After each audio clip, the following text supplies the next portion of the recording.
요즘 보면은 최선희가 좀 맞아요. 많이 눈에 좀 띄거든요. 그럼요. 사실 김정을 하면은 사실 주변에 보면은 김여정 그리고 리설트 현송월 같은 여성이 좀 많은데 그 사람들하고는 좀 결이 좀 다른 그런 좀 사람인 것 같아요. 그러니까 사실 이게 어마어마한 것이 최선희는 백두혈통도 아니고요. 그리고 김정은이가 아껴주는 그 뭐랄까 가수 출신도 아니거든요. 근데 여성이 통역관을 시작해가지고 우리나라로 치면은 외교부 장관 자리, 그렇죠. 북한의 외무성의 수장이 됐다는 건 이거는 북한 아부장적인 그런 사회에서 여성이 한 부서의 장이 됐다는 건 이건 어마어마한 일입니다, 사실. 네. 자, 궁금한 게 있습니다. 류현우 대사님, 최선희란 인물을 실제 보신 적 있습니까? 네, 일단 뭐 최선이라고 얘기하게 되면 저와 그 접점이 굉장히 많다고 저는 생각을 합니다. 그리고 또 여기에서 최선희를 직접 만나고 최선희에 대해서는 어느 정도 제가 파악이 있다고 자부하고 있습니다. 진짜 놀라워요.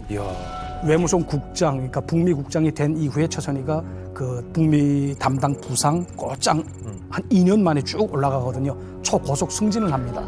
네, 근데 저의 장인어른 넣고 보게 되면 1992년에 39실 부부장으로 임명이 돼가지고 16년 만에 39 실장이 되거든요. 그러니까 그리고 또 리용호도 담당 부상이 돼가지고 이 상이 되기까지 한 거의 10여 년 동안 기일이 걸렸습니다. 그런데 최선희는 단번에 이제 국장에서부터 외무상까지, 그러니까 외교 사령탑으로 되기까지 딱 6년이 걸렸거든요. 이거는 정말 물론 실력도 중요하지만 운이 굉장히 뒤따랐다는 걸 의미합니다. 그러니까 이거는 정말 기적과 같은 일이에요. 예, 이렇게 볼 수 있습니다. 그러니까 우리가 이제 주목해야 될 게 사실 이 최선희라는 여자가 도대체 어떤 이 비밀을 갖고 있길래 이렇게 든든한 백을 가지고 전문 관료로서 또 실제적으로 외무성을 쥐락펴락하면서 또 김정은의 곁에서 이 총애를 받고 있느냐. 이게 좀 궁금한 대목이죠. 자, 그래서 오늘 북한 최초 유리천장을 깨고 여성으로서 외무상 타이틀을 단 최선희. 어떻게 그냥 과연 그 위치까지 갈 수 있었는지, 또 그녀의 배경엔 무엇이 있는지, 또 현재 위상은 어떤지 오늘 이만갑에서 최초로 최선희에 대해서 집중 분석을 해보도록 하겠습니다.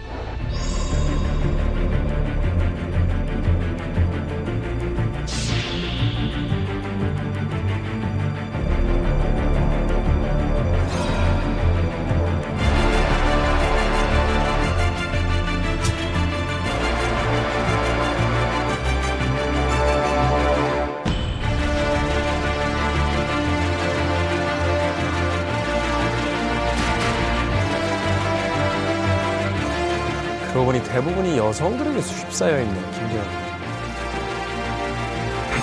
측근에는 이렇게 만든다는 거.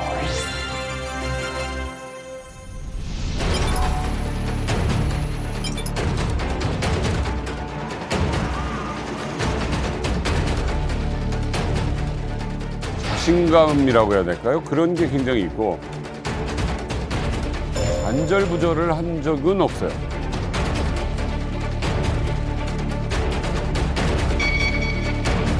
자, 보세요. 시진핑과 당당하게 앞에서.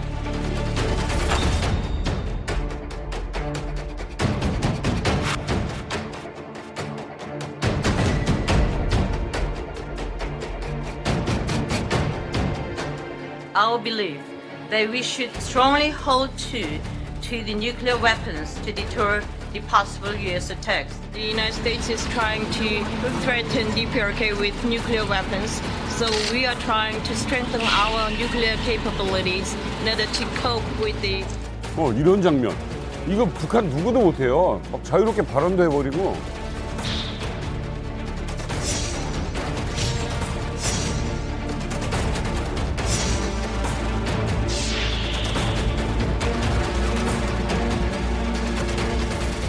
야, 신기하잖아요. 그러니까 북한 사람들은요, 이렇게 내가 어느 위치가 돼도 항상 이렇게 눈치 보고 겸손함. 이거 아닌 사람 유일하게 한 명 있다가 고모부 죽었어요. 고모부 죽었어요. 네. 가장 놀라운 거. 여러분, 길 가다가 기자들이 와요. 뉴욕에서. 다른 외무 이런 사람들은 그냥 지나가요. 아니라! 그러고 지나가요. 얘기해요. 프리하게 얘기해요. 그러니까 이거는 이제 북한 그 외교관들이 마음대로 자기가 발언을 할 수 없는 위치에 있는 거는 뭐냐면 언론에 타게 되면 이게 온 세상으로 다 퍼져나가지 않습니까? 그런데 간혹 가다가 내가 이제 김정은이 우중과 다른 발언을 내가 했을 때 그 후 폭풍이 굉장히 세거든요. 목이 막 날아갈 정도로 돼 있기 때문에 이거는 순애도의 우중을 잘 아는 사람 이외에는 이렇게 마주설 수 없습니다. 그러니까 자신만만하다는 걸 말해주고 있거든요. 그러니까 두 가지 측면에서 생각해 볼 수 있을 것 같아요. 말하자면 이제 자기의 발언에 책임을 질 수 있는 사람이라는 거고, 또 하나는 그렇다 할지라도 저렇게 자유자재로 그 언론과 미디어를 대하는 걸 보면 굉장히 어떤 그 서구적 사고방식이라든지 이제 제스처가 몸에 배어 있는, 그러니까 한마디로 북한 사회에서 이제 국제사회의 어떤 창구 역할을 하기에 최적의 인물로서 이제 선택된 그런 인물이 아니겠느냐 하는 생각이 드는데요. 일단 푸틴을 만난 거 아니겠습니까? 그러니까 북한에서 푸틴이라는 존재는 우리한테 미국 대통령과 같은 존재고 거기 나간 겁니다. 그다음 푸틴의 환대를 받죠. 물론 최선희 개인에 대한 환대라고는 할 수가 없습니다. 그렇지. 하지만 딱 보면 거의 뭐 제2의 정상회담과 같은 이렇게 분위기가 느껴지는 거죠. 라고 했을 때는 일단 최선희라는 인물이 어떤 대단한 능력자이면 틀림없다. 첫 번째고요. 두 번째로는 그 김정은의 총애를 받고 있거나 엄청난 신뢰를 받고 있다. 그다음 실제로는 여기서 그걸 끌어내거든요. 가서 그 푸틴의 방북을 끌어냅니다. 뭐 날짜는 정해지지 않았지만 뭐라고 얘기하냐면 북한을 방문할 용의를 표명하셨다라고 발표를 하거든요. 그러니까 일단은 그 약속은 받아낸 거예요. 언제인지는 모르겠지만 어쨌든 우리를 갖다 방문해 주겠다라는 거. 그러니까 북한의 입장에서는 엄청나게 큰 외교적 성과죠. 김정은이 전격적으로 발탁한 인물입니다. 그런데 현송월이나 이런 사람들처럼 무언가 친인척 관계에 있어서 오랜 어린 시절부터 어떤 교우 관계 이런 특별 가중치가 없는 인물이에요. 그런데 잔뼈가 굵은 최선인데 전격적인 외무상으로 발탁했다? 아버지 김정일 때만 하더라도 어느 정도 예측 가능성이 있었어요. 북한 인사와 관련해서. 적어도 외무상은. 왜냐하면 외무상이 되려면 일단 미국 통이어야 돼요. 미국에 대해서 오랜 실무 경험을 잘 쌓아왔던 사람이 외무상이 돼야 돼요. 최선이라는 여성을 외무상에 발탁했다는 거예요. 최선희 같은 경우에는 제가 보기에는 무제한 정보에 접근이 가능한 것 같아요. 많은 문건이라든가 자기 나름대로의 외교적인 감을 키운 게 네. 누구를 만나도 주눅이 들지 않는 그런 자신감. 그러니까 썬킴 전 주한 미국 대사가 북미 정상회담 때 카운터파트 역할을 맡고 나서 야 정말 최선이 터프하다. 그리고 북핵 육자회담이라든가 북핵 개발과 관련한 북미 협상 과정을 다 관통하고 있다. 네. 이거는 뭐냐면 최선희가 그와 관련한 많은 노력을 해서 자기가 자신감을 갖고 있고 거기에 자기 뒤에 어떤 뒷배가 또 든든하니까 네. 외교 무대에서 자신감이 나타나는 거라고 믿습니다. 펑킴 전 주한 미 대사 같은 경우에는 미국 변호사였지 않았습니까? 평생을 검사, 율사로 살아왔던 펑킴 전 주한 미 대사를 눌러버렸잖아요. 뭐냐면 기싸움에서 이긴 거예요. 왜냐하면 최선희 외무상은 영어는 잘하지만 비원어민이거든요. 그렇죠. 이 말을 얘기할 때 영어도 마찬가지고 우리말로 얘기할 때 상대방의 기를 죽이는 건 부사예요. 보면 그 특히 이제 strongly, very 여기 액센트를 팍팍 넣거든요. DPRK's nuclear weapons are non-negotiable, unless the U.S. is prepared to coexist with the nuclear DPRK. Further strengthens our belief that we should strongly hold to the nuclear weapons to deter the possible U.S. attacks. 이걸 봤을 때 성킴 전 주한 대사도 느꼈을 겁니다. 비원어민이지만 이 여자 만만하게 볼 사람이 아니다. 근데 한 가지만 또 비하인드 스토리를 제가 잘 취재해가지고 2018년 때 이제 카운터파트가 성김 대사였잖아요. 근데 성김 대사가 그냥 터프하다라는 반응을 했는데 사실 최선희가 성김을 막 기싸움에서 누르고 성김 대사가 막 기에서 눌려서 완패하고 이런 건 전혀 아니었어요. 사실은 오히려 결과는 반대였죠. 미국 측이 요구하는 것을 처음에 이제 김정은의 명을 받아서 최선희가 한번 어깃장을 놨다가 실제 어그러졌거든요. 그러니까 최선희가 굉장히 난처해하면서 물밑으로 굉장히 유연한 태도를 미국 측에 보냈다는 거예요. 북한과 이 미국 간의 정상회담이 이어지는 그 테이블상에서 김정은에게 최선희가 굉장한 꾸지람도 받고 막 재떨이 날아가는 소리도 기자들 들었거든요. 그런데도 불구하고 최선희가 끊임없이 김정은을 부드럽게 설득하는 역할을 했었다는 거죠. 근데 그게 미국 측에서 무언가 대화의 여지를 살리려면 북한이 전향적인 모습을 보여야 된다라는 요구를 계속했는데 그 역할을 최선희가 굉장히 소프트하게 받아들이고 그걸 김정은의 귀에 거슬리지 않을 정도로 잘 조언을 했었다. 그래서 그 당시에선 김정은이 최선희를 깼지만 이후에 김정은이 냉정하게 차갑게 생각해 봤을 때 그래도 최선희 동무의 말을 내가 듣는 게 낫겠구나 라는 판단을 할 정도의 유연성이 있는 인물이다. 이게 좀 정확한 표현 같아요. 근데 이제 사람 성격에 대해서 좀 이야기를 좀 해볼 필요가 있을 텐데 이게 성격이라는 게 공적인 자리에서 만났을 때 어떤 사적인 자리하고 또 다르고 맞아요. 외부 사람들하고 또 내부 사람들하고 있을 때 또 다르고요. 맞아. 그래서 앞서서 이야기했을 때 이제 터프하다라는 표현을 썼는데 이 남자가 특히 여자한테 터프하다는 표현을 쓸 때는 이게 여러 가지 의미가 있어요. 거칠다는 뜻일 수도 있겠지만 만만치 않다. 내가 좀 얕봤던 거가 있거나 혹은 내가 어느 정도 예상했던 수준인데 그걸 넘어섰다. 뭐 이런 여러 가지 어떤 의미가 있거든요. 유현호 대사님 보시기에 실제 성격이 어땠는지.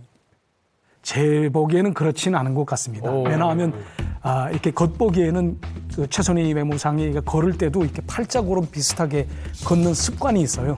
하다 나니까 이렇게 흔들흔들하는 그런 모습이 연출이 되는 것처럼 보이거든요. 사실 이 걷는 모습 때문에 최선희가 뭐 터프하다, 최선희가 좀 곤방지다 뭐 이런 말을 조금 두를 수는 있겠지만은 저는 의외로 터프하다라는 그 말이 최선희가 아주 자신감을 가지고 있다라는 것으로 바꿔 표현했으면 좋겠다라는 말씀을 드리고 싶습니다. 최선희를 제가 처음 본 게 북한 예방석에 입사해서 처음으로 봤어요. 그때 토요일마다 강연을 하거든요. 강연하고 많은 분이 모인 다음에 이제 거기서 어떻게 하는가? 외교관만 내놓고 다 빠지시오. 이렇게 하거든요. 그러면 다 빠지고 외교관이 몇 명 안 되죠. 한 400명 되는데 이제 최선희가 맨 앞에 있는 거예요. 그냥 북한은 서열대로 앉거든요. 국장 세표비서가 상, 부상 앉고 쭉 앉거든요. 그런데 이제 마지막에 다 끝나고 일어설 때 우리는 뭐 상사들이 나가야 나갈 거 아니에요. 그렇죠. 그러니까 이제 거기서 이제 여자 부국장이 최선희가 딱 한 명인 거예요. 딱 일어서서 딱 돌아서 나올 때 보면 와. 그때 봤거든요. 그러니까 각인이 되는 거예요. 남자들만 나오는데 거기서 여성 부국장이 딱 나오니까 봤는데 당당하다, 그리고 야심이 있다, 뭐 이런 느낌을 많이 받았거든요. 제가. 야, 이게 자리가 또 사람 만드니까 거기서 약간 저 사람이구나 이런 분위기가 또 북한 내에서 있다는 거죠. 고아입니다. 지금까지 얘기한 게 뭐야? 아빠 있었잖아요. 이거 너무 자, 김종민 씨. 예. 최선희 아버지가 누구랬죠? 최영님, 최선희의 성은 뭐죠? 최 씨, 아버지의 성은 뭐죠? 최 씨. 근데 제가 고아라고 했죠. 어떻게 된 겁니까? 뭐야? 자, 그 비밀은 바로 제 주머니에 있는데요. 거기서? 여기 주머니가 숨겨져 있거든요. 뭐지? 바로 최영님은 양아버지라는 겁니다. 양아버지라는 겁니다. 자, 첫 번째 최선희와 관련된 비밀은 최선희는 고아였습니다. 1965년 1살 때 최선희가 부모를 잃자 최영림이 그녀를 입양해서 최선희를 키운 거죠.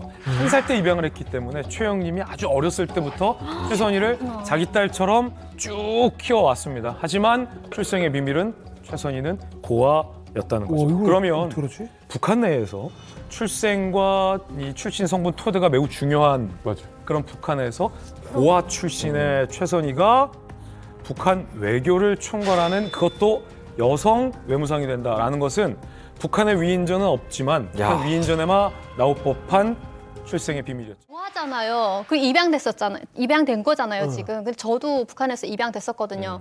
근데 북한에서는 입양되는 애들이 많아요. 그게 엄마 아빠가 굶어 죽거나 이렇게 돌아가셔서 입양되는 분들이 있는데, 근데 입양돼서도 사랑을 받고 정말 그 집의 자녀로 이렇게 자라나기 위함의 어떤 목적이 아니라 진짜 일꾼으로 그 일을 어떤 일을 대신해서 좀 시키기 위해서 좀 그게 더 컸었거든요. 그래서 학교를 다닐 수 있다는 거는 전 진짜 불가능한 일이었거든요. 근데 이 최선희 같은 경우는 지금 공부부터 완전 차근차근 다 단계별로 다 밟아왔잖아요. 근데 최선희가 이 정도의 고위직에 있는 분과 그 양아빠의 그 사이를 맺을 수 있다는 거는 그냥 일반 고아가 아니라 원래 이 최선희 아빠, 엄마도 최영림의 진짜 친한 절친이던가 정말 깊은 어떤 관계에 있는 분이 아닐까라는 생각이 예리하다. 북한에서 6.25 전쟁이 끝난 다음에 고아들이 많이 생겼어요. 그때 어머니 아버지가 여러 가지 이유로 하여튼 돌아가셨어요. 돌아가셨는데 그때 리당에 많은 간부들이 왔다는 거예요. 와서 이렇게 선별을 하더래요. 그러니까 어머니가 아버지가 북한 당국에 성실하다 돌아가셨으니까 선발하러 왔다는 거예요. 그러니까 무슨 이유인지 모르죠. 그래서 최선희도 말해서 이런 과정 속에서 상황 속에서 선발되지 않았나 이렇게 생각을 하거든요. 제가 지금 생각하는 게. 제가 알고 있기에는 최용님한테 이렇게 슬하에 친자식이 없었기 때문에 그렇죠. 아들과 딸을 입양해서 키웠습니다. 네. 그러니까 아들은 최승호 씨라고 중앙통계국 국장을 하다가 2021년인가 그만둔 것 같더라고요. 네. 그러니까 이게 여기서 말을 해도 될지 모르겠는데 이게 그 최영림 총리한데 네. 조금 신체적인 무슨 뭘 잘못된 부분이 좀 있는 것 같습니다. 고장이 난 부분이 하나가 있어요. 그 계통으로. 그러니까 아이를 낳는 아이를 알 수 없는 상황이었다. 그렇습니다. 그래요. 그러니까 제가 알고 있는 바로는 만주 벌판이 굉장히 춥지 않습니까? 그러니까 이런 거로 해서 이렇게 동상 있거나 뭐 하게 되면 그쪽 그 계통에 본능적인 생식 계통에 큰 문제가 생기는 거로 알고 있습니다. 자, 김진 기자님. 예. 화두를 너무 세게 던졌네요. 아니, 제가 지금 주머니에 손 뺐어요, 안 뺐어요? 뺐어요. 여기 뭐 하나 더 있다는 거. 제가 최선희와 관련돼서 잘 안 알려져 있는 두 번째 이력을 좀 공개할 거예요. 뭐야. 두 번째 제가 준비한 최선희의 비밀은 바로 바로 이혼했어요? 돌싱녀라는 겁니다. 돌싱. 북한이라는 사회에서 그것도 이혼한 경력, 이력을 갖고 있는 여성이 유리천장을 깨고 외무상에 오른다? 이건 쉽지 않은 이름은 분명해 보입니다. 더군다나 고아 출신의 돌싱에. 그리고 이 북한 사회에서 남녀가 이혼하는 경우도 있어요. 요즘 들어 꽤 많아지고 있습니다. 특히 평양에 있는 뭐 고위층 같은 부분은 많이 이혼하는 경우도 있어요. 근데 지금 북한 평양에서 이혼하는 경우는 남편이나 아내가 둘 중에 주로 남편이 이 북한 고위층의 정치에 휘말려서 온 가족이 다 이를테면 멸족이 당할 위기에 처했을 때 처가라도 좀 구하자, 처자식이라도 구하자라는 이유로 일부러 이제 이혼을 해서 끊어내는 경우. 그런데 그런 경우가 아니라 최선희의 이혼 같은 경우는 정확한 사유는 알려지지 않지만 남편과의 성격적 차이 때문에 이혼을 한 걸로 알려져 있다. 중요한 건 그럼에도 불구하고 김정은이 묻지 않고 최선희를 외무상에 올렸다는 점이죠. 실제로 이제 북한에서는 이혼했다는 그 경력이 있게 되면 대체로 간부 사업으로 발탁을 시키지 않습니다. 그걸 통해서. 왜냐하면 간부 문건에 딱지가 붙거든요. 그러니까 북한에서는 가정 이 자체가 사회의 한 세포로 규정되어 있습니다. 맞네. 예, 그러니까 이 사회의 한 세포로 규정되어 있는 가정 혁명화도 제대로 못하는 사람이 어떻게 온 사회의 혁명화를 할 수 있냐 이런 것으로 이제 쭉 흘러가는 거죠. 이게 한창인데 사랑하는 자제분까지는 뭐 우리가 그냥 인정할 수 있는 정도. 뭐 충분히 뭐 그럴 수 있다 하는 표현인데 이번에요 좀 의미심장한 표현이 등장했습니다. 향도의 위대한 분들. 뭔가 뭔 말이에요, 이게? 뭔가 좀 심상치가 않아 보여요. 그러니까 뭔 말인지 잘 모르는 정도의 표현이라는 건 정말 극소수에게 쓰는 표현이 아니겠느냐. 그렇지. 이런 어떤 우리가 논리적인 추론을 좀 해볼 수 있는 건데 이게 어떤 뜻입니까? 네, 그렇습니다. 북한에는 조선말 대사전이라는 것이 있는데요. 그 용어를 보게 되면 향도자란 용어를 그 어떻게 종이를 내렸냐면 혁명투쟁에서 인민대중을 승리와 영광으로 이끄는 그런 향도자다라는 의미에서 이 향도자라는 의미를 씁니다. 대체로 이 최고 용도자나 그리고 또 후계자한테 이런 단어를 많이 쓰거든요. 김정은이 4대 세습을 준비하고 이것을 꼭 해야 되겠다라고 결심을 한 것만은 분명한 것 같습니다. 그러니까 이게 북한 주민들을 위해서라도 4대 세습은 무조건 막아야 된다고 저는 보거든요. So Kim Jae first appeared at an ICBM launch in November. Kim Jae appeared with her father holding hands and basically surprising the world because we had never seen one of the Kim children before. Since then, she has appeared at multiple military events. So ever since Kim Jae appeared in public, there has been a lot of talk about succession plans in North Korea. So it's very significant to see how senior North Korean officials will shake her hand, bow to her, be very respectful towards her despite her being a 9 to 10-year-old child. 와, 군인이 허리 숙여서 인사하는 거. 대장이, 해군 대장이 참. Why she's in the public eye now and whether she could become the next leader. She is a symbol of the next generation that the regime has to protect with the weapons that they have.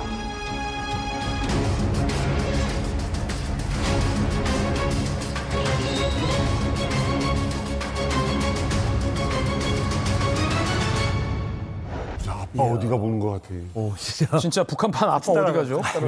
우리 정보기관의 그 정보 판단이 처음엔 김주현 후계자가 아니다였어요. 어딘가 아들이 있다. 그러다가 우리 정보기관의 정보 판단이 후계자의 가능성도 열어두고서 분석 중이다. 그런데 최근 후계자의 가능성이 크다라고 우리 정보기관의 정보 판단이 바뀌었어요. 3단계로. 그만큼 김주의 등장이 사실은 전 세계에 파란을 일으킨 거죠. 그러면서 김여정이 점점점 멀어지고 있는 거죠. 기가 막히다. 사실 외국인들의 반응을 보면 김주의 후계자설에 대부분 동의하는 것 같아요. 여기 보면은 나는 주애가 미래의 리더가 될 가능성이 높다고 생각한다. 김여정 덕분에 북한에서 여성의 역할이 많이 바뀌었거든. 여기 핵심인 것 같아요. 그래서 가능할 수 있어. 왜냐면은 갑자기 김주애가 등장했을 때는 북한 사람들도 뭐지? 근데 그 전에 김여정 그리고 현송월 그리고 심지어 이제 부인까지 등장하면서 정치 무대에서 여성들의 그런 지위가 올라간 상태에서 주애가 등장하는 것이 어쩌면은 롱런으로 봤을 때 주애를 위한 이제 밑작업, 미리 보여주는 그런 그림이 아닌가 저는 그렇게 보고요. 그러니까 마라톤에서 얘기하면 네네. 소위 이제 페이스메이커라고 하는데 그렇죠, 예. 뒤에 있는 진짜 선수가 완주를 할 수 있도록 그렇죠. 앞에서 먼저 끌고 나갔다. 그럼요. 페이스메이커들이죠. 그래서 북한에서 그 김주애에 대해서 이야기하는 걸 보면요. 첫 번째는 사랑하는 자제. 존귀한 자제. 심지어 이제는 샛별 여장군까지 이제 호칭을 줬거든요. 그 말은 뭐냐면은 북한에서 그만큼 김주애가 후계자 될 가능성이 점점 올라가고 있다라고 이제 보시면 될 것 같습니다. 분명히 이 김주애는 특별 대우 또는 관리를 하고 있다라는 생각이 듭니다. 지금 어때? 딱 보기에 지금 뭔가 새 샛별이 된다. 네. 지도자가 될 것 같아요? 일단은 저는 50% 이상인 것 같습니다. 왜냐면 뭐 안 시키, 뭐 다른 거 시키려고 지금 이렇게 부각시키는 것 같지 않아요? 다른 거 시키려고요? 그렇지. 뭐 하겠어요? 그러니까요. 저는 사진 찍을 때 제일 놀랐어요. 왜요? 어찌 김정은보다 더 앞에 나와서 맞아요. 북한 사진 중에서 지도자 앞에 또 다른 사람이 앞에서 더 크게 부각되는 사진을 본 적이 없거든요. 본 적이 없는 것 같아요. 근데 궁금한 게 저는 아니 김정은이 뭐가 그렇게 사실은 급해서 그런지 사실 나이도 어리잖아요. 주애도 어리고 그렇죠. 그다음에 김정은도 저보다도 어린데 뭐가 이리 급해가지고 이런 후계자를 왜 이렇게 서두르냐? 그럼 우리가 얘기 나눈 것처럼 김정은이 과연 정말로 건강이 안 좋은 건가? 아니면은 정말로 딸을 이뻐해서 지금 후계자로 공식화시키는 것인가? 안 그럼 정말로 첫째 우리가 뭐 얘기 나눈 것처럼 장남이 있는 것인가? 있다면 왜 공개가 안 되는 것인가? 뭔가 아픈가? 아니면 뭐 신체적으로 문제가 있나? 아니면 정말 꽁꽁 숨겨놨다가 나중에 짜잔 공개하려고 그러나? 그러니까 정말 우리가 알 수가 없다 보니까 우리가 이런 소설을 쓰고 있는 거잖아요. 답답해 진짜. 그러니까 뭐 우리가 예측한 모든 게 지금 뭔가 제대로 명확하게 밝혀진 건 없어요. 없어. 맞아요. 사회주의 국가나 독재 국가에서는 이 사진이 권력 구도를 분석하기에 아주 좋은 소재입니다.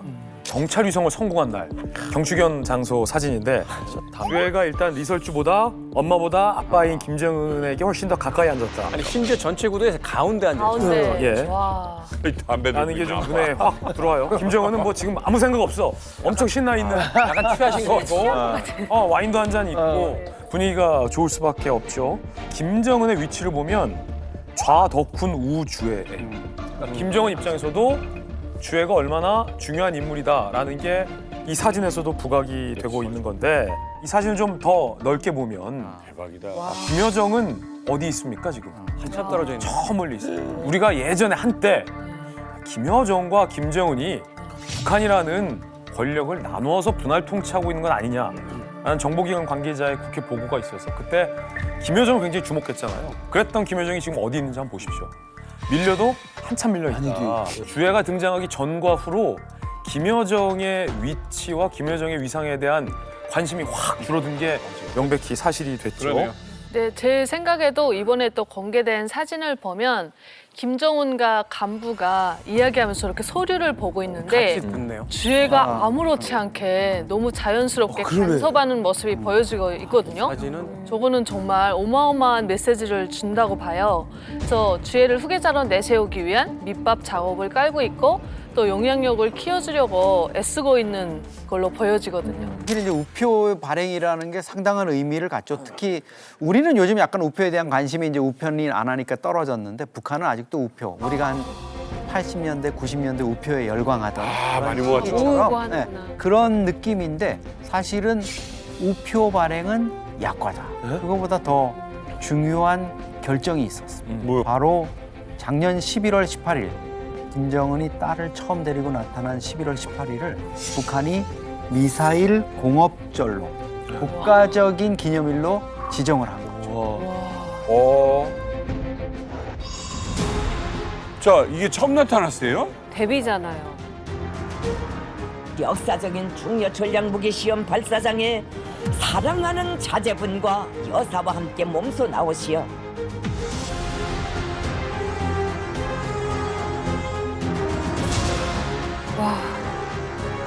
명절이 된 거예요, 이날이. 11월 18일을 우리식 국방발전의 성스러운 여정에서 득기할 대사견이 이룩된 역사의 날로 영원히 기록하며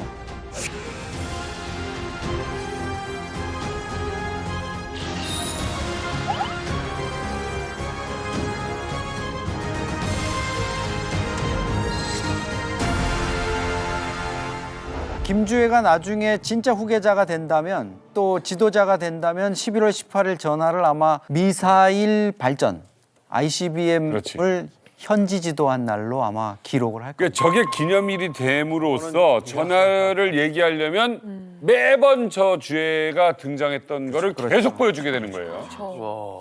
그러니까 지금 북한의 가장 중요한 어떤 그 전술 무기와 함께 주애를 이제 동급으로 묶어버린 거죠. 그렇죠. 수령을 따라서 아주 어렸을 때부터 그 국정을 관여하는 이런 또 군사무기 발전에 기여한. 사실 그 국정 운영을 하기에는 너무나 어린 나이잖아요. 10살이니까 뭘 알겠어요. 근데 그냥 저 자리에 있었다는 것만으로도 이제 역사적으로 계속 길이길이 기억이 되는 거예요. 야, 이건 정말 그러니까 과거에 김정일이 등장했을 때도 저런 기념일이 생기진 않았거든요. 근데 주애 첫 등장을 저렇게 만들었다는 건 김정은이 어마어마하게 주애를 내세우고 있다고 볼 수 있는 것 같아요. 전 세계에서 가장 유명한 10살일 것 같아요. 10살 중에서 가장 유명한 아이.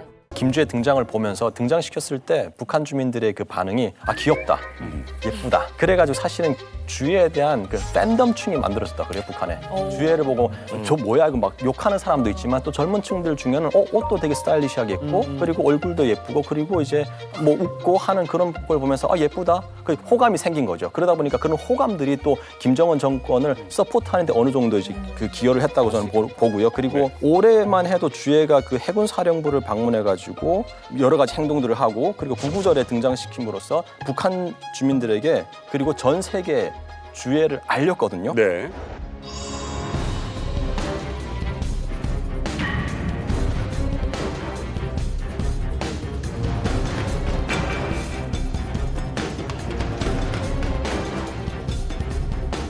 그러니까 걸음이 좀 불편한 게 아마 키높이 구두를 신었어요, 지금. 그래서 조금 불편해 보이거든요.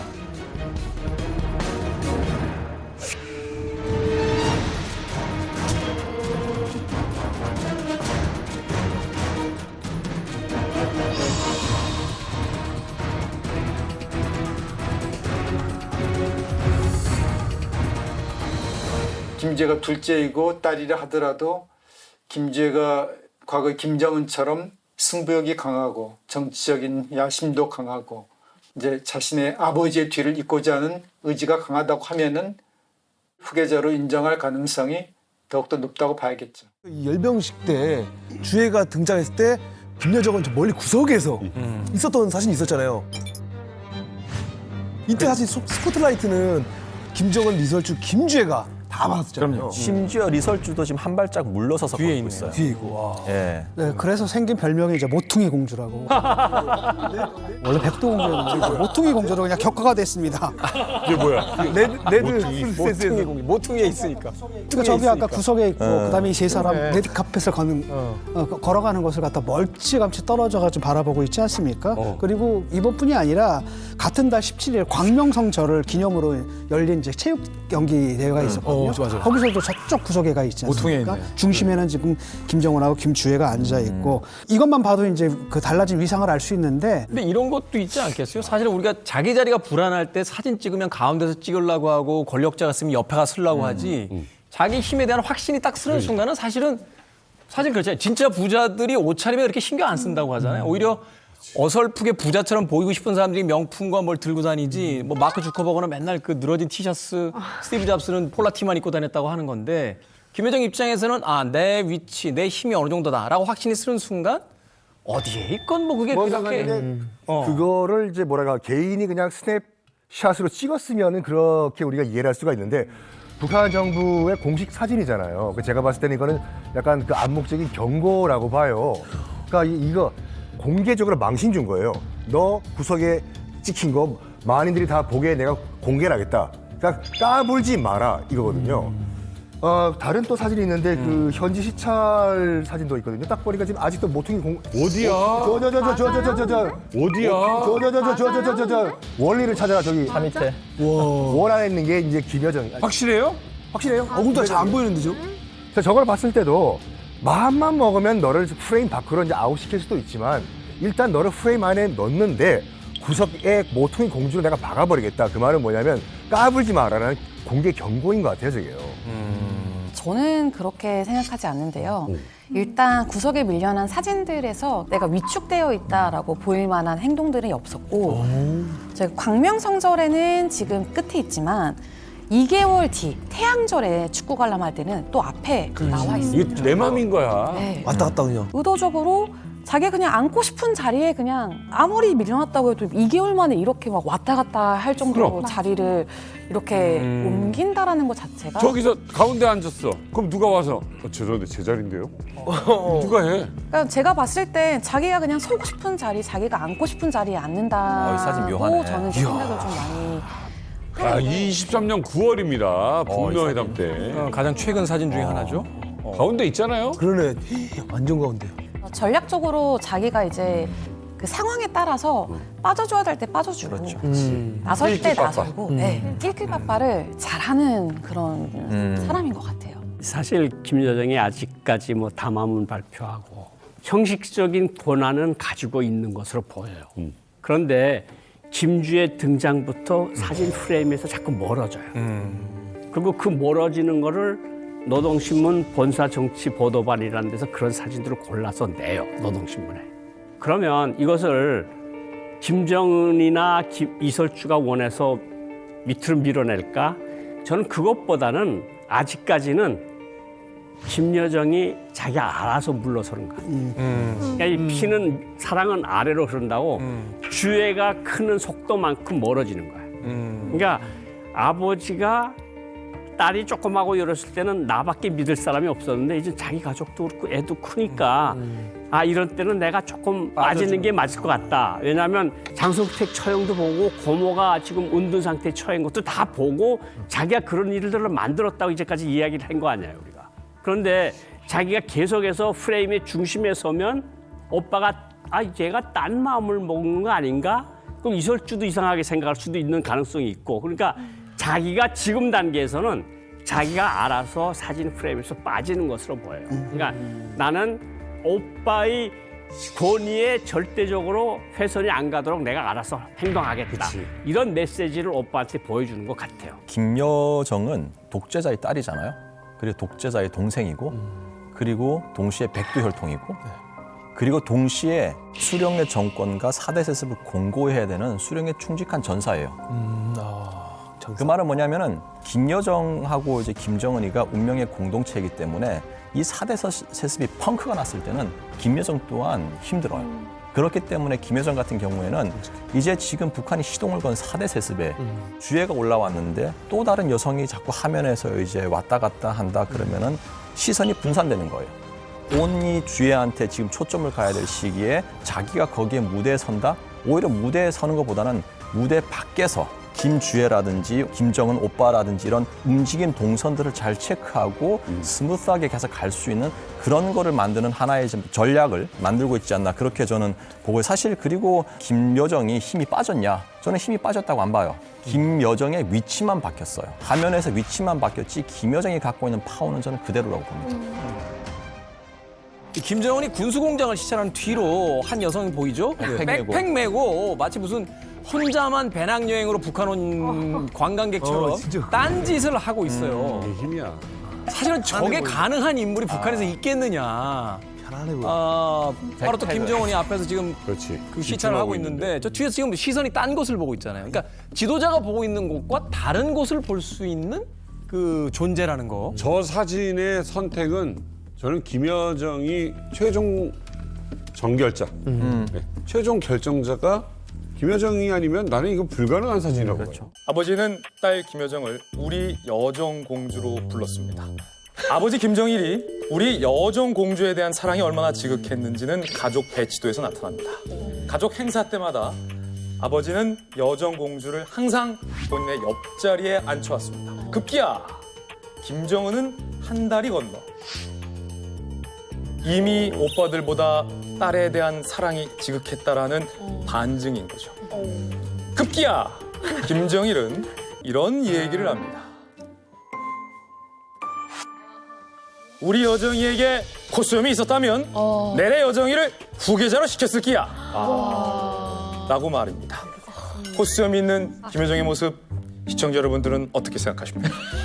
김여정은 북한의 최고 권력자 오빠 김정은과 함께 4년간 스위스 유학 생활을 떠납니다. 유학 때 방학이 되면 이 김여정은 평양으로 돌아와 아버지의 현지 시찰을 동행하는 그런 영광을 얻기도 합니다. 유학을 마치고 돌아온 사랑하는 딸을 위해서 아버지가 무언가 특별한 선물을 준비합니다. 과연 무엇을 준비했을까요? 바로 평양의 엘리트들만 들어갈 수 있다는 김일성 종합대학을 무려 6개월 만에 프리패스할 수 있는 특권을 공주 프리패스 특권을 김여정에게 제공합니다. 만약에 진짜 김여정에게 코수염이 있었다면, 김여정이 털이 많았더라면 지금의 북한은 달라졌을까요? 김여정이 유학을 끝내고 왔을 때 대학 6개월 속성 코스를 이렇게 줬다고 그러는데 선물로 그게 있는 코스예요? 아니면 만든 건가요? 이제 사실 첩보인데요. 과가 물리학과잖아요. 물리학과 6개월 다녔다는 거. 그럴걸요. 예, 핵 미사일 강국이잖아요. 강성대국이 핵 미사일 강국인데 그게 물리예요. 아, 그렇지. 핵물리, 미사일은 이 탄도 물리. 그래서 지도자로 키우기 위해서 갖춰야 될 기본 이과적 소양. 그죠? 그래서 물리학과를 다녔을. 그래서 6개월 동안 뭐 했냐? 핵물리와 이 탄도 물리를 공부하지 않았을까 추정을 해보는 것이고. 김일성대는 그런 코스가 실질적으로 있고요. 네, 그래서 봤다는 사람은 없습니다. 대학생들 중에 내가 김여정을 봤네 못 봤네 이런 사람들은 없는데 가르쳤다는 교수님들은 있거든요. 김일성 종합대학 교수들이 가르치기 때문에 팀을 만들어서. 그리고 그 물리학 선택한 게 맞습니다. 특종했네. 맞았네.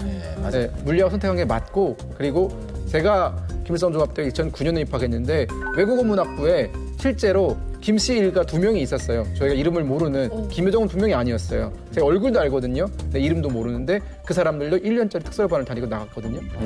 그래가지고 그런 특설반이 있다라는 거는 아마 김대 다니는 학생들은 다 알고. 근데 만약에 금혁군이 야, 니네 인사 안 하냐? 라고 하면 저희가 말을 못 걸어요. 그 사람들은 수업만 끝나면은 216 그 벤츠 타고 바로 집으로 가거든요. 그래서 교수님들한테도 웬만하면 말을 걸지 말아라. 그럼 뭐냐 그러면은 이제 저기 자재 쪽이다. 저희가 자재분들이다 이렇게 하면 자재 쪽이다 이러면은 아 저쪽 계열이구나. 딴 말도 못하고. 네. 아니 그럼 수재나 영재가 아니라 그냥 단순하게 그냥 고위층의 자제들이 그 코스를 가는 거예요? 고위층이 아니라 김씨 일가에 속해 있는 친척이라든가 이런 사람들은 그런 코스가 있어요. 단순한 고위층도 아니고. 네. 평화사절단에서 독설가로 변신했다. 두 얼굴을 가진 김여정, 그녀의 행보를 따라가 봅니다.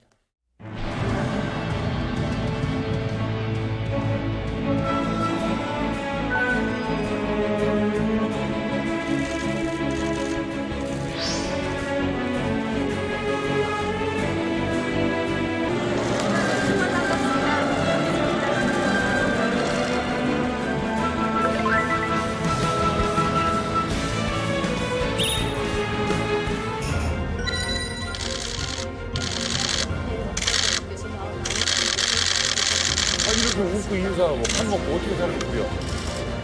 이건 경우가 아니죠.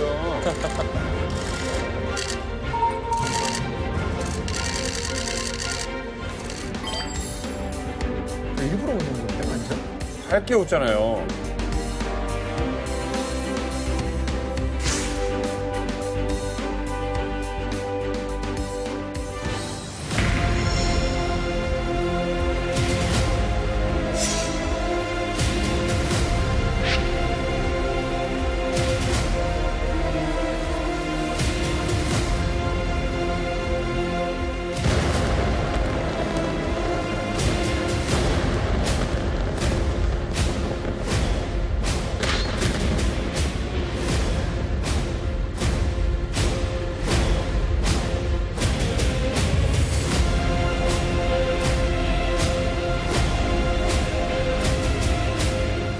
김정은은 2009년도에 결혼을 했습니다. 리설주가 퍼스트 레이디로 처음 등장한 것이 2012년 7월이었어요. 2012년. 근데 지금 첫째가 있다는 가정하에 첫째가 2010년도에 그러면 태어나잖아요. 그렇죠. 여러분들이 한번 판단해 보세요. 자, 2010년도에 임신을 했는지 안 했는지 우리가 알 수가 없죠. 2012년도에 공개적으로 등장을 했기 때문에. 자, 그런데 2010년도에는 리설주가 북한 매체에 여러 번 등장을 합니다. 2010년부터 2011년까지 리설주가 은하수 관현악단 가수로 활동했기 때문에 관련 영상이 있거든요. 첫 번째 한번 봅시다.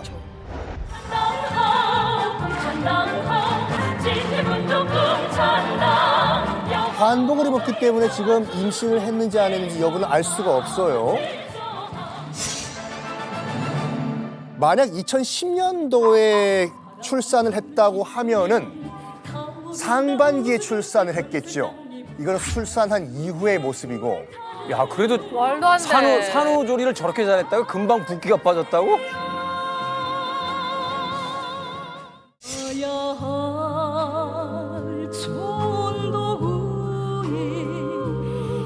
희망이 다가걸어온 발자국 어머니 저국이 걸어온 승리의 그 길에 금거리 그 덕무가 마음에 들어 하지만 말 못해 아직은 말 못해 말 못해 2010년도에 출산했다 그러면은 1월이든지 정말 정초에 출산했다는 얘기인데 봐봐요.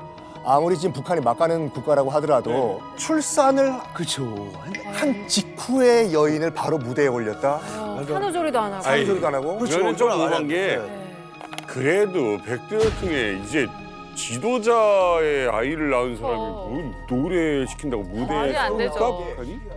근데 이 앞선 공연들도 있습니다. 앞선 공연은 뭐냐면은 2010년도 5월 러시아와의 합동 공연, 또 2010년도 2월 태양절 공연인데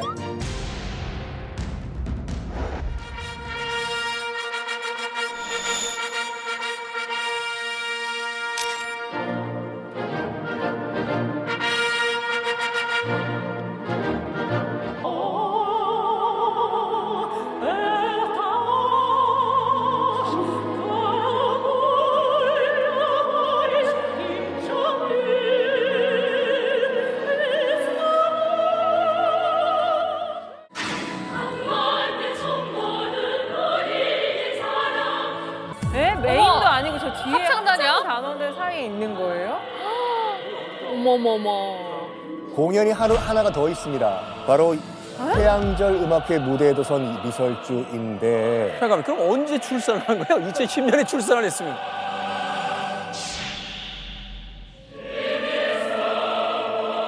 궁금한 게 2009년에 결혼을 했다고 했잖아요. 근데 결혼을 한 상태에서 저렇게 메인도 아니고 합창단원 사이에 껴서 맞아요. 2010년도에 자녀를 출산했다고 하면은 지금 현실적으로 1월이에요, 1월. 1월에 갓 출산한 여인을 지금 무대에 세웠다? 그건 좀 산후조리도 안 하고 이거는 아무리 봐도 무리가 있는 거죠. 아직 뼈도 안 아니, 붙었을 텐데. 북한 예술단은 그냥 뭐 연습을 10시간 넘게씩 매일 하는데 저 합창단이 제일 고생 많이 하는 걸로 저도 알고 있거든요. 근데 그걸 아기를 낳은 산모를 세운다는 것 자체도 말이 안 되는 거예요. 그러니까 그걸 떠나서 메인 롤도 아니고 합창단이니까 원오버 합창단인데 그렇죠. 거기다가 북한의 가장 중요한 지존의 그 아이를 낳은 사람을 저기다가 세운다. 그건 말이 안 돼. 그러니까 아무리 북한이 막장 국가라고 하더라도 지금 저렇게 갓 출산을 한 여인을 무대에 세울 리는 없다 이거죠. 그 말은 뭐냐면 만약에 2010년생 아들이든 딸이든 자녀가 있다고 하면 리설주가 낳은 게 아니라 제2의 여인이 있다 이거. 아니야. 아니 뭐 아니야. 이거는 반박, 공식 반박. 이거 왜냐면 듣다 보니까 또 혹해가지고 내가 아니야. 우린 이쪽으로 이미 기울었어. 그냥 들어봐. 보세요. 김정은이 우리 대통령을 만나서 언제 결혼했는지 얘기했어요. 아버지의 강권으로 2009년도에 결혼을 했다. 하고 얘기를 해서 2009년 결혼설은 정설로 지금 풀이되고 있어요. 전해지기에 따르면 리설주가 결혼한 상태에서 임신을 했다. 하지만 김정은이 공식 후계자로서 데뷔하기 전 시기란 말이죠. 그러니까 그 이후에 5월, 6월, 7월, 8월에 한동안 5월 공연까지만 있고 2011년 공연이잖아요. 그 이후에 리설주가 공연한 영상이 없었다는 거죠. 그리고 한복을 입고 있었을 때는 어쩌면 임신 초기였을 수도 있겠다. 아니 근데 그러면 시기적으로 맞아요. 근데 아기를 출산을 하면 보통 15kg에서 17, 18kg 이렇게 찔 수밖에 없단 말이에요. 근데 그 짧은 시간 안에 저렇게 출산 전과 출산 후가 5월 공연이 있었고 또 11월 공연도 있었잖아요. 그러니까요. 그러니까 거의 텀이 없는데 여기서 하나의 또 음모를 얘기하면 아버지의 강권으로 결혼했다? 이게 약간 의심스러운 게 뭐냐면 김정은이 혹시 결혼 전에 누군가와 관계가 있어서 이게 또 저기로 가는 또 전주기 맞습니다. 이게 또 나와? 자, 그러니까요. 그러니까 지금 이 다시 돌아와가지고 주애가 둘째고 첫째가 있다는 가정. 첫째가 있다는 가정하에. 그렇지. 근데 리설주의 아들과 딸이 자녀가 아니다라는 가정하에 누구일까 그러면 이런 거 너무 재밌어. 자, 그러면 혼외자의 친모는 누구일까? 떠오르는 사람이 있어요. 있어요? 있어요? 현송월? 과연 현송월일까? 가장 가능성이 있는 인물은 바로 현송월 맞습니다. 바로 현송월 맞습니다. 현송월의 가능성이. 그러니까 진짜 부인의 비서를 사랑했네가 되는 거죠 이게요. 부인의 비서를 사랑했네. 가설이에요, 진짜 가설이요. 막장 드라마다. 그래서 김정은과 현송월 사이에 첫째 혼외자가 나왔지 않을까라는 추론이 가능한 거죠. 알만한 사람 중에. 근데 지금도 현송월이 활동을 하잖아요. 하고 있죠. 이게 리설주 입장에서는 용납이 되는 일인가요? 최근 평양이나 해외 나온 엘리트 속에서 아니 처음에 난 아들이 정말 현송월과 난 사이에 난 아들이 아니냐 뭐 이런 말들이 돌고 있다고 그래요. 그러니까 이것을 보여주는 한 가지 영상이 있습니다. 이런 힌트를 받아낼 수 있는 영상이 있는데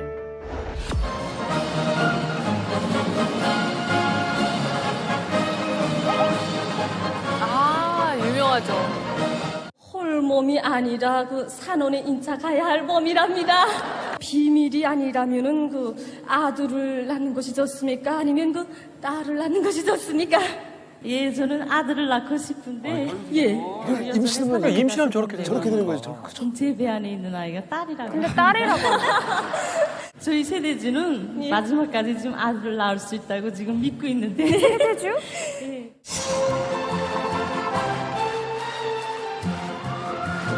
우리 공장 동무들 웃으며 말을 해요.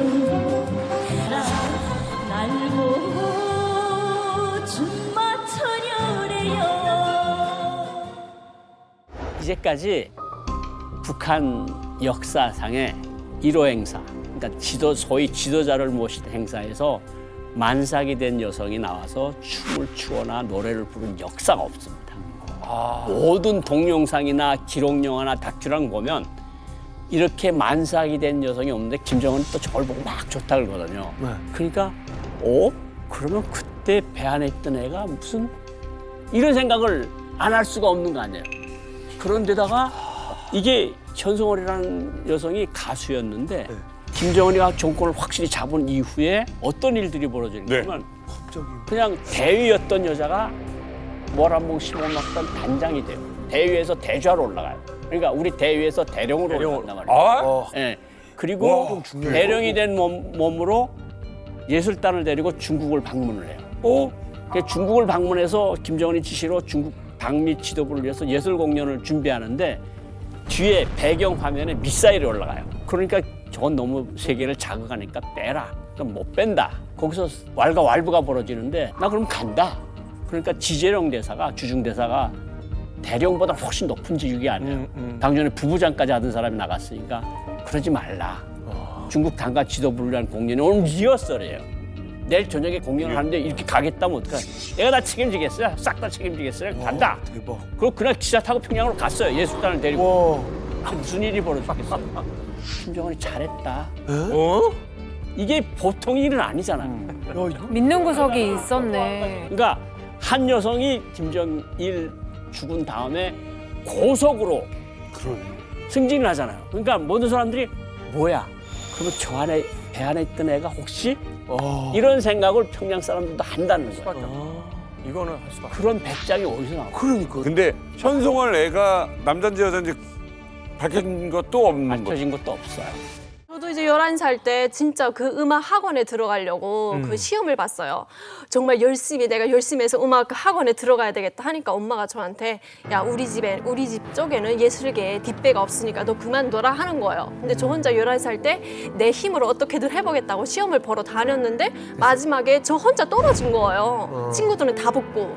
그래서 그 다음에 뒤에서 알아보니까 다 다른 친구들은 뒷배가 있고 또 $200 이상은 다 줬다고 하는 거예요. 네, 적어서 $200 이상. 안 주셨구나. 네, 그러니까 제 순위가 없어서 저는 떨어졌고. 근데 이게 이제 우리는 지금 100불 한 배짜 우리 돈으로 뭐 한 13만 원 뭐 이 정도니까 뭐 200불 해도 이게 감이 안 오는데 북한에서는 지금 단순 계산으로 하면 월급을 보통 이제 3,000원 받는 사람도 있고 5,000원 받고 있는 사람도 있는데 5,000원 받는 사람 기준으로 해서 100불이면은 무려 14년을 모아야 100불을 모을 수 있어요. 14년을 모아야 100불을 모을 수 있어요. 그러니까 이게 말이 안 되는 금액이에요. 중요한 거는 뭐냐면 일반 주민들은 그냥 월급이나 받아가지고 사는 주민들은 맨날 근근히 먹고 사는 그 단계에 있을 수밖에 없고 이 뇌물을 적어도 거론할 수 있으려면 달러를 만질 수 있는 달러 수입을 만질 수 있는 달러로만 통용이 되니까. 그것도 자기도 돈을 버는 게 아니라 자기도 그 뇌물 비리 구조에 같이 들어가서 받아서 그거를 위에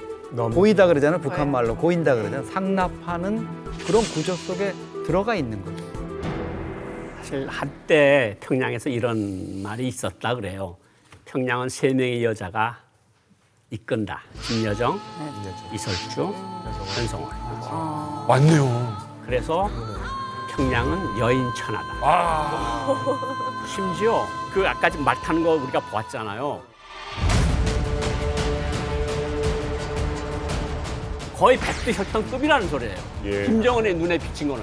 이건 진짜 엄청난 것 같아요. 엄청난 진짜 파워를 가지고 있는 여성이다. 그러니까 위에서 검열 같은 거 막는다는 거 그거는 목을 내놓지 않고는 힘들거든요. 왜냐하면 김정은이 지시에 의해서 검열을 하는데 검열하지 마. 이러면 북한에서는 말하자면 검찰총장 보고 하지 마. 하지 마. 큰일 난다. 이러면 예 알겠습니다. 그런다고. 그러니까 사실은 권력이라는 게 핵심 실세다. 뭐 이게 절대 권력자로부터 얼마나 가까이 있느냐 이런 거고 우리가 이제 그 내막을 모르기 때문에 결국 영상이나 이런 걸 통해서 이제 보는 거잖아요. 그렇죠. 이렇게.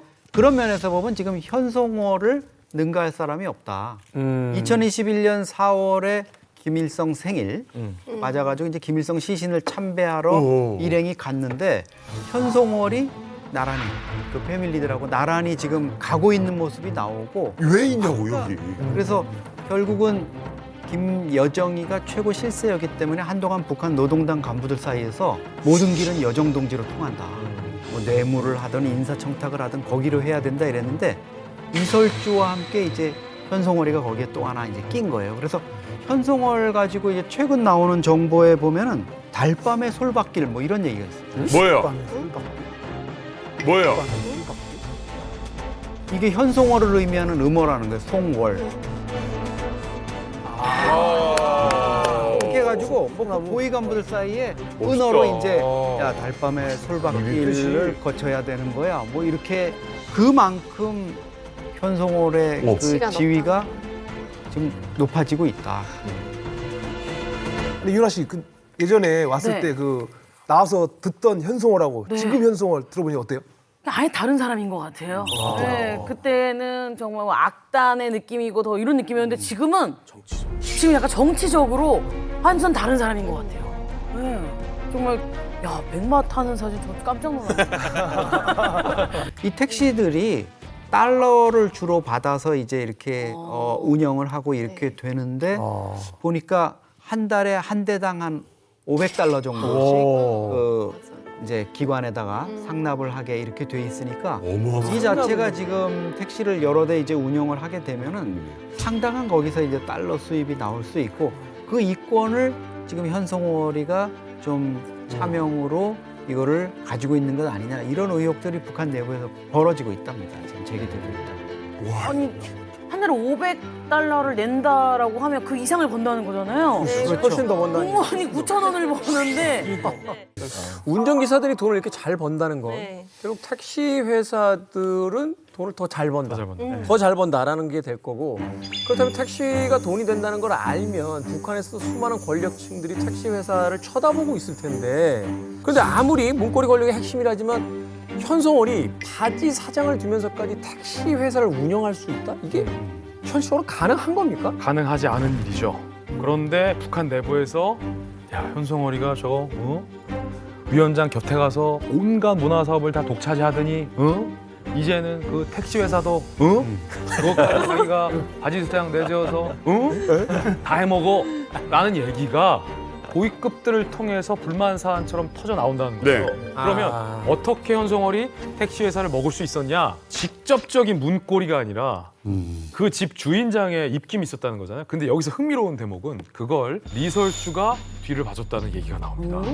원래 북한에서 돈이 모이는 사업은 누가 다 관장했습니까? 장성택. 그렇죠. 그런데 이 택시 회사 사업도 장성택이 관할하던 사업 중에 하나였대요. 장성택이 총살되고 나서 장성택의 조카인 최웅철, 정확하게 말하면 이제 조카 사위인데 최웅철이 장성택을 대신해서 이 택시 운영권을 쥐고 있었는데 이 최웅철 조카 사위까지 숙청이 됐어요. 그래서 이게 어디로 넘어갔냐? 리설준의 집안으로 이 택시 회사 운영권이 넘어갔단 말이다. 이걸 두고 북한 일각에서는 김정은이 처갓집 챙겨줬다. 이런 분석도 나오고 있었어요. 그렇지. 그래서 어쨌든 처가 쪽, 리설주 쪽에게 이 택시 사업 운영권을 챙겨줬는데 이 택시 운영권을 리설주가 나서서 현송월에게 넘겨줬다. 이런 분석이 지금 나오고 있거든요. 그래서 북한의 영부인 리설주라는 것은 어찌 보면 김정은 위원장도 함부로 못할 수 있는 처갓집인데 그 리설주가 넘겨준 택시 사업 불만이 있다고 하지만 현송월에게 직접 넘겨줬는데 거기에 아무리 높은 간부들이라도 직접적인 불만을 제기할 수가 아예 없는 분위기다. 아니 근데 리설주하고 현송월 둘의 사이가 좋나요? 왜 택시 회사 그걸 넘겨준 거예요? 처음에 로얄 패밀리 외에 김정은한테 스위스에 있는 김정은한테 전화를 건 사람은 오직 현송월밖에 없었어요. 실질적으로. 그거는 해당 기관들에서 다 알고 있는 사실이에요. 그러니까 둘 사이에 무슨 일이 있었는지 누가 압니까? 솔직히 말하면. 그냥 그런데 어쨌든 각별한 총애를 받고 각별한 신임을 받고 그런데 북한에서 김정일 시대, 아버지 김정일 시대 때 무슨 문제가 있었는가 하면 부인이 한꺼번에 4명이 있잖아요. 근데 이 사이에 투기는 절대로 안 돼요. 그래. 그거는 정말 질투는 칠거지약이야. 진짜 칠거지약이야. 정말 맞습니다. 어디 지도자한테 감히 그런 거거든요. 그러니까 이설주도 어느 정도 일은 눈을 감는 것 같고 이설주하고 현송월 사이에 같은 악단 선후배 관계예요. 그렇지. 그러니까 뭔가 커넥션이 있어요, 둘 사이에. 그럴 바에는 자기가 믿는 그런 사이인 현송월이 가까이에서 모시는 게 낫다고 생각했을 가능성도 충분히 있고. 그렇죠. 에르메스 가방을 들게 됐어요. 그런데 최근에 현송월이 든 가방 사진 한번 볼까요? 얼마일까요, 유나 씨? 이 가방 얼마짜리일까요? 제가 지금 봤을 때 2015년보다 점점 가방이 비싸지고 있거든요. 네네네. 2,500이었어요. 근데 이제 요 전에 그 에르땡 그것만 해도 이제 그게 한 2천만 원 중반선이니까 그것보다 아마 더 비싸졌을 것 같아요. 한 3천 중반 아닐까요? 3천 받고 또 더 금액, 네? 더 큰 금액 들으시분 3천 계십니까? 받고? 3천 받고 또 더 금액, 네? 더 큰 금액 들으시분 3천 계십니까? 받고? 이번 방로 때는 저렴한 중국산 제품의 가방을 든 걸로 확인됐습니다. 이거를 갑자기 왜? 이거를 여러 가지 해석하는 프레임이 있는데 우리가 지금까지 얘기해온 연장선을 생각해보면 지금까지 현송월에 대해서 이런 비리도 있고 저런 비리도 있고 불만, 볼멘 소리가 북한 안팎에서 막 제기되고 있고 까딱하면 날아갈 수도 있다는 걸 현송월이 알겠어요, 모르겠어요? 알죠. 그걸 느껴서 현송월이 어쩌면 이번 러시아 때는 제 수령님 그래도 제가 검소하게 이제는 과소비 안 하고 저렴한 가방 들고 다니고 낮은 자세를 취했다라고 해석할 여지가 있는 거죠. 북한의 이제 그 리설주 같은 경우에는 샤넬 이제 마니아로 이제 알려져 있는데요. 리설주가 이제 공식 행사에 이제 나설 때마다 처음에는 솔직히 나섰을 때 블랙 이제 투피스에 이제 그냥 수수한 옷차림에 나섰는데 그 다음부터는 이제 뭐 디올, 샤넬 막 이런 클러치를 들면서 이제 사람들한테 이목을 끌게 된 거죠. 북한 초반에 이제 매체들 같은 경우에는 리설주 동지로 이제 호칭을 하다가 이제 점점점 나오니까 이제 리설주 여사로 이제 바꿔 부르게 되었고 그리고 이제 뭐 샤넬과 디올, 프라다, 구찌 같은 명품 이제 핸드백만 들고 다니는 게 아니라 발렌티노 코트 그리고 이제 티파니 목걸이 등 이제 고가의 그 기중품들을 엄청 소화하는 걸로 알려져 있는데 북한 일반 주민들은 꿈도 못 꾸는 그런 액세서리들이죠. 지금 우리가 저 퍼스트 레디 영부인이 너무 사치하는 것이 아닌가라고 약간 비판적으로 보는데 약간 서구 트렌드 따라하는 것 같아요. 왜냐하면 서구 같은 경우에는 오히려 영부인들이 사치하길 바래 국민들이요. 왜요? 진짜요? 미국에서는 그 퍼스트 레디 영부인을 어떻게 정의하냐면 퍼블릭 엔터테이너로 이 정의를 해요. 엔터테이너. 국가 공인 연예인이에요. 남편이 좀 칙칙하잖아요 정치인들이. 그래서 부인이라도 약간 분위기 띄워달라. 홍보도. 예를 들어 가지고 그 존 F 케네디 대통령의 부인이었던 제클린 케네디 같은 경우에는 그 발렌 띠띠의 매니아였어요. 맞아요. 그래서 그걸만 입고 다니고 심지어는 자기 남편 장례식, 존 F 케네디 장례식에도 발렌 삐삐의 정장을 입고 와가지고 대유행을 시켰어. 그리고 그 니콜라 사르코지의 부인인 이 카를라 브루니 같은 경우에는 복잡한 사생활은 말할 것도 없고 그 쇼메라고 하는 명품 그 보석 브랜드가 있는데 이거 매니아예요. 쇼메. 그래가지고 이 브루니가 무슨 쇼메 이 반지를 했다, 목걸이 했다, 프랑스에서 대유행을 하는 거야. 그리고 요거를 또 누가 따라했냐면 그 아시다시피 필리핀의 마르코스 대통령의 부인이었던 이멜다 여사가 이걸 다 따라했는데 아시죠? 안에 들어가니까 신발 3,000켤레랑 또 충격을 받았던 게 뭐냐면은 방탄 브라까지 봤어요. 방탄 브라까지 봤어요. 진짜로요? 대체 어디다 쓸까? 총 맞으면 안 되니까. 갑옷을 입고 다니죠. 왜냐면 이 심장만이었으면 한쪽만 방탄이었을 텐데 양쪽이 방탄이었어. 그러게. 내 가슴은 소중하니까. 가슴 수정하니까. 제클린 같은 경우에 자기가 뭐 명품을 사기 위해서 나랏돈을 갖다 쓰거나 그러진 않았어요. 그리고 카를라 브루니 같은 경우에 원래 이 사람이 모델이에요. 모델이었다가 가수도 하고 그다음에 이들은 이제 나름대로 패션 아이콘이 되잖아요. 그러니까 약간 문화적인 컨텐츠의 생산자 비슷한 건데 리설주 같은 독재자 부인들 같은 경우에 그런 게 아니라 이거 나랏돈으로 쓰거든요. 그렇죠. 다 인민의 피땀이죠. 자기 취향을 뭐 이렇게 세련된 취향을 과시하거나 이런 게 아니라 사실은 그냥 돈으로 처벌하는 거지 않습니까? 우리가 지금 얘기하는 그 독재자의 아내들이 좀 예쁘게 보이지 않는 것은 크고 화려하고 아, 나 지금 이거 명품을 입었어라는 것을 과시하면서 이것을 왜 굳이 이렇게 계속 하느냐라고 봤더니 사람들을 압도해서 굴복시키려는 거. 그래요. 이렇게 부자템, 명품 입었고 가구도 굉장히 이렇게 럭셔리한 것들을 하면서 이봐, 너네는 부가 영원할 수 있어. 우리처럼 살 수 있어. 이런 걸 사람들한테 은연중에 심어주려고 하는 독재자 부인의 그런 계산도 있지 않나라는 해석도 나오고 있습니다.